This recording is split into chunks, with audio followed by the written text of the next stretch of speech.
നമസ്കാരം, കർമ്മ ന്യൂസിലേക്ക് സ്വാഗതം. CPM-നെ തിരഞ്ഞെടുപ്പ് രംഗത്ത് വലിയ വെല്ലുവിളിയായ പാർട്ടി ഓഫീസിലെ പീഡനത്തിൽ വൻ വഴിത്തിരിവ്. പാർട്ടി ഓഫീസിൽ വെച്ച് യുവതിയെ പീഡിപ്പിച്ച് ഗർഭിണിയാക്കിയതും യുവതി പ്രസവിച്ച ചോരക്കുഞ്ഞിനെ വഴിയിൽ ഉപേക്ഷിച്ചതും പാലക്കാട് മണ്ണൂരിലായിരുന്നു. പ്രസവശേഷം 2 മണിക്കൂർ കഴിഞ്ഞ് കുഞ്ഞിനെ ഉപേക്ഷിക്കുകയായിരുന്നു. ചോരയും മറ്റും കുഞ്ഞിന്റെ ശരീരത്തിലുള്ളതിനാൽ ഉടൻ തന്നെ ഉറുമ്പുകൾ അരിക്കാൻ തുടങ്ങിയിരുന്നു. ആരെയും ഞെട്ടിപ്പിക്കുന്നതും ഹൃദയം തകർക്കുന്നതുമായ സംഭവം കേരളത്തെ തന്നെ പിടിച്ചുലയ്ക്കുന്ന ചർച്ചയാകുന്നു.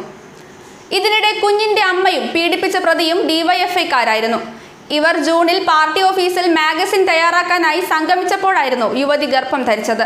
യുവതിക്ക് പിന്നീട് പരാതികൾ ഇല്ലായിരുന്നു എന്നാണ് അറിയുന്നത്. ഇരുവരും ഡിവൈഎഫ്ഐക്കാരും നേരത്തെ പരിചയമുള്ളവരുമായിരുന്നു. ഇപ്പോൾ കുഞ്ഞ് ജനിച്ചപ്പോഴായിരുന്നു വിവാദവും പരാതിയുമായത്. ചെർപ്പളശ്ശേരി ഏരിയ കമ്മിറ്റി ഓഫീസിൽ വെച്ച് പീഡനത്തിനിരയായെന്നാണ് യുവതിയുടെ പരാതി. കഴിഞ്ഞ 16-ന് മണ്ണൂരിൽ നവജാത ശിശുവിനെ ഉപേക്ഷിച്ച നിലയിൽ കണ്ടെത്തിയതുമായി ബന്ധപ്പെട്ട അന്വേഷണത്തിലാണ് പീഡന വിവരം പുറത്തായത്. പാർട്ടി അനുഭാവിയാണ് ആരോപണ വിധേയനായ യുവാവ്. പാർട്ടി ഓഫീസുകൾ പോലും, അതും ഭരണകക്ഷിയുടെ പാർട്ടി ഓഫീസിൽ, സ്ത്രീകൾ സുരക്ഷിതരല്ലെന്ന് വ്യക്തമാകുന്നു. രാഷ്ട്രീയക്കാർ പ്രതികളാകുന്ന ബലാത്സംഗ കേസുകൾ പെരുകുന്നു. MLA-മാർ മുതൽ മന്ത്രിപദങ്ങളിൽ ഇരിക്കുന്നവർ വരെ വളരെ മ്ലേച്ഛമായ ലൈംഗിക അപവാദത്തിൽപ്പെടുന്നു. സ്ത്രീകളെ ബലാത്സംഗം ചെയ്യുന്നു. നേതാക്കളും രാഷ്ട്രീയ പാർട്ടികളും ഇങ്ങനെയായാൽ കേരളത്തിൽ സ്ത്രീകൾക്ക് എന്ത് വിലയും സുരക്ഷയുമാണുള്ളത്? പാർട്ടി ഓഫീസിൽ വെച്ച് പീഡനം നടത്തി ഗർഭിണിയാക്കിയ സംഭവത്തിലും ഇടത് സാംസ്കാരിക നായകർ വായും പൂട്ടിയിരിക്കുകയാണ്.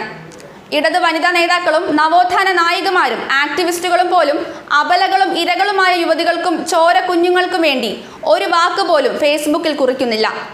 സ്ത്രീകളുടെയും അമ്മമാരുടെയും ഹൃദയം നുറുക്കുന്ന സംഭവങ്ങളിൽ ശിലാഹൃദയരാവരുത് ഇടത് സൈബറിടങ്ങളിലെ വനിതകൾ. അവർ പ്രതികരിക്കാത്തത് ഈ കാലഘട്ടത്തിലെ ഏറ്റവും വലിയ പരാജയവും വീഴ്ചയുമാണ്.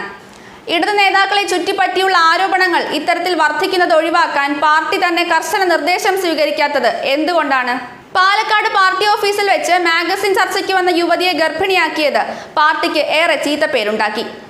ഇത്തരം സഖാക്കളോട് കടക്ക് പുറത്ത് എന്ന് എന്തുകൊണ്ട് പറയാൻ CPM-നാകുന്നില്ല? ഒറ്റ സംഭവമുണ്ടായപ്പോൾ കടുത്ത നടപടി എടുത്തിരുന്നുവെങ്കിൽ ഇത്തരം സംഭവങ്ങൾ ആവർത്തിക്കില്ലായിരുന്നു. യുവജന സംഘടനാ പ്രവർത്തകരായിരുന്ന യുവാവും യുവതിയും ചെർപ്പളശ്ശേരിയിലെ ഒരു കോളേജിൽ പഠിക്കുന്ന സമയത്ത് കഴിഞ്ഞ വർഷം മാഗസിൻ തയ്യാറാക്കൽ ചർച്ചയ്ക്ക് പാർട്ടി ഓഫീസിലെ യുവജന സംഘടനയുടെ മുറിയിലെത്തിയപ്പോഴാണ് പീഡനം നടന്നതെന്നാണ് യുവതിയുടെ മൊഴി എന്നറിയുന്നു. അന്ന് പ്രദേശത്ത് വാടകയ്ക്ക് താമസിക്കുകയായിരുന്നു യുവതിയുടെ കുടുംബവും. എന്നാൽ യുവതിയുടെ വീട്ടിൽ താൻ പോയിരുന്നതായാണ് യുവാവിന്റെ മൊഴി എന്നാണ് സൂചന. അതേസമയം സംഭവത്തിൽ വിമർശനവുമായി പ്രതിപക്ഷം രംഗത്തെത്തി. കണ്ണൂരിലെ തിരഞ്ഞെടുപ്പ് പ്രചാരണം നിർത്തിവെച്ച് PK ശ്രീമതിയും മന്ത്രി AK ബാലനും ചെർപ്പളശ്ശേരിയിൽ എത്തണമെന്ന് പ്രതിപക്ഷ വിമർശനം ഉയരുന്നു. നവോത്ഥാന സന്ദേശം ഉയർത്തിയ CPM-ന് വലിയ ഒരു വെല്ലുവിളി തന്നെയാണ് അണികളുടെയും നേതാക്കളുടെയും ലൈംഗിക അരാജകത്വം.